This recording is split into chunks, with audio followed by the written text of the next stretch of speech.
para dizer o que representava a política externa do governo Fernando Henrique Cardoso.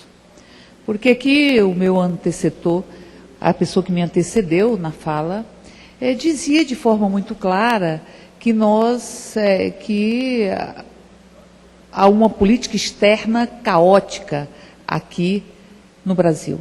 A política externa do governo Fernando Henrique Cardoso, que não pôde se concretizar porque o povo brasileiro decidiu subir a rampa do Palácio do Planalto e colocar um operário para governar esse país, era uma política de subalternização, uma dependência inevitável. Eram as teses proferidas, discutidas pelo presidente da República à época, onde nós tínhamos uma inflação de 12,5%. Hoje a inflação é de 5,9%. 12,5%. Onde as nossas empresas estavam sendo vendidas, onde nós vendemos o nosso sistema elétrico ou sistema de comunicações por um preço muito menor do que as reformas que foram feitas nele, o investimento que foi feito nesse sistema antes dele ser entregue. Lembra do Banco do Estado da Bahia? O Banco do Estado da Bahia se sofreu um investimento por parte do Estado que não chegou não chegou a representar nem o dobro, ou o dobro, foi o dobro do que se vendeu, do que o Estado adquiriu com a venda do banco. Ou seja, o Estado investiu uma quantidade de dinheiro no banco para vendê-lo por um preço que não chegava à metade do investimento que foi feito. Isso foi feito no país. Isso foi feito no país durante o governo Fernando Henrique Cardoso. A lógica neoliberal de que ao mercado tudo cabia. O artigo que aqui foi falado se esquece disso, se esquece da ALCA. A ALCA seria a subalternização perene, estrutural do Brasil, à economia estadunidense. Seria isso a ALCA, que não pode ser concluída, como não se pode vender a Caixa Econômica, nem o Banco do Brasil, porque Lula assumiu a presidência da República e fez com que esses instrumentos, esse patrimônio do povo brasileiro, pudesse servir ao próprio povo brasileiro e não aqueles especuladores que vieram aqui e que levaram parte do patrimônio desse país sem devolver à nação aquilo que lucraram com o suor e com a dor de uma pobreza estrutural. O Brasil tem sido reconhecido no mundo inteiro, como um país que tem debelado as desigualdades. O Brasil tem sido reconhecido pela OCDE como um dos países que mais tem investido em educação. Tanto na educação infantil, quanto na educação integral. O Brasil está se libertando do atraso imposto por aquele que disse, o meu antecessor, que foi prefeito e foi governador, e eu digo, foi prefeito, foi governador e foi derrotado como presidente da República, candidato derrotado à presidência da República pelo povo brasileiro, que foi às ruas para exigir mais Estado. Mas essa oposição que está nervosa hoje, está nervosa porque saiu o resultado do PIB. Eles diziam que o Brasil ia entrar em recessão. O Brasil não está em recessão. Tem a inflação há mais de 10 anos controlada dentro da meta. O Brasil hoje faz parte dos 8 maiores países do mundo inteiro. Diziam que o Brasil vive uma crise de credibilidade. E eu digo, que crise de credibilidade vive o Brasil, o governo brasileiro, se nós temos 4,2 mil quilômetros de rodovias que foram objeto de concessão e que essa concessão se deu com um deságio muito acima do esperado? Se houve sucesso nos leilões de petróleo de 6 aeroportos e 2.100 quilômetros de linha de transmissão de energia, que crise de credibilidade é essa? Que histeria é essa que a oposição busca se apropriar de um movimento que não lhe pertence?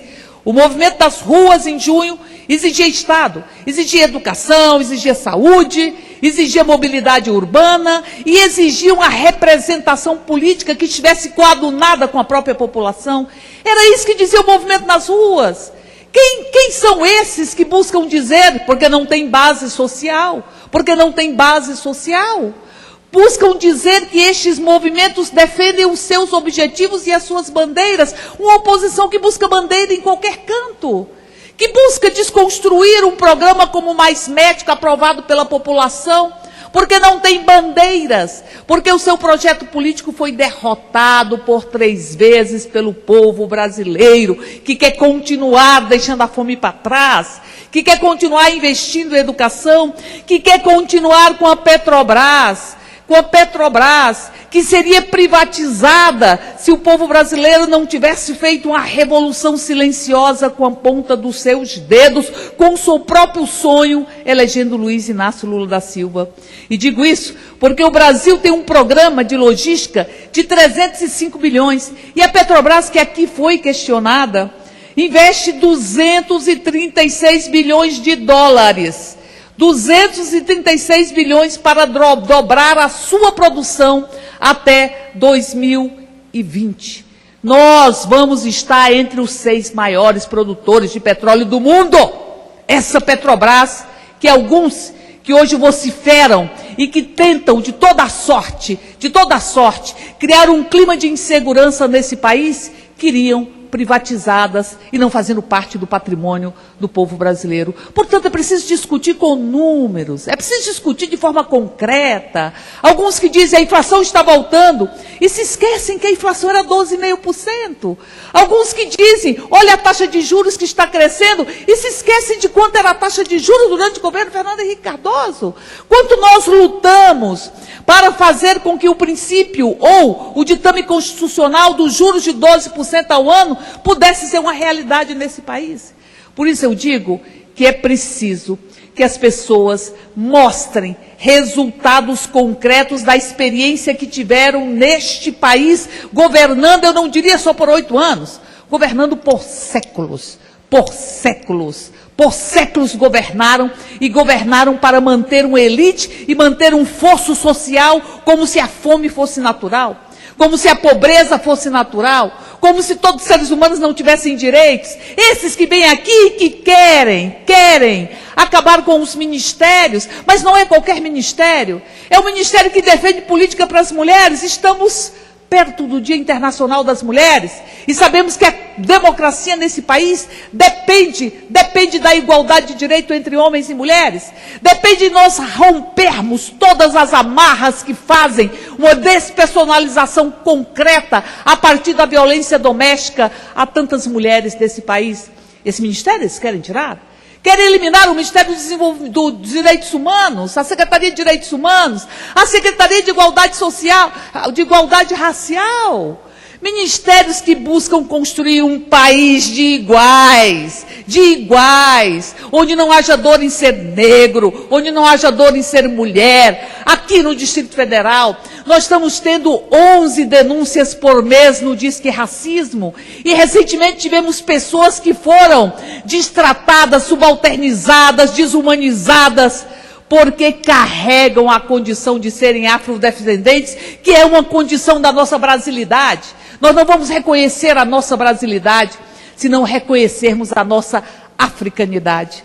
Por isso digo que esses ministérios têm trabalhado na perspectiva de que possamos construir uma cultura de paz no nosso país, um país que tem tantas demonstrações de violência. Aqui no Distrito Federal, foram por volta de 6 pessoas espancadas, numa demonstração de desumanização literal. Nós temos pessoas que estão internadas, simplesmente porque disseram que as nossas praças e o local público não podiam ser utilizados como se fossem banheiros. E esse rapaz está internado.